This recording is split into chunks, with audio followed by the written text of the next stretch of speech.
معروف یوٹیوبر سعد الرحمان عرف ڈکی بھائی کی اہلیہ عروب جتوئی کی مدعیت میں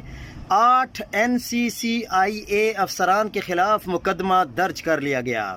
افسران کے خلاف عروب جتوئی کو مقدمے سے ریلیف کی غرض سے 60 لاکھ اور ڈکی بھائی کو جیل سے جوڈیشل کرنے کے لیے 30 لاکھ رشوت لینے کا الزام عائد کیا گیا ہے۔ مقدمے میں ڈکی بھائی کے اکاؤنٹ سے $3,26,420 یعنی تقریباً 9 کروڑ پاکستانی روپے خرد برد کرنے کا بھی الزام ہے۔ Sarfraz Chaudhry additional director, Zawar Ahmed deputy director, Muhammad Usman deputy director, Ayaz Khan deputy director, Shoaib Riaz assistant director, Mujtaba Zafar assistant director, Yasir Ramzan sub inspector اور علی رضا سب انسپکٹر، ان کے خلاف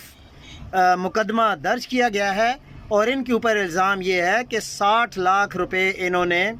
عروب جتوئی کو مقدمے سے ریلیف کے لیے اور ڈکی بھائی کو جوڈیشل کرنے کے اور ڈکی بھائی کے اکاؤنٹ سے $3,26,420 کی خرد برد کی گئی ہے۔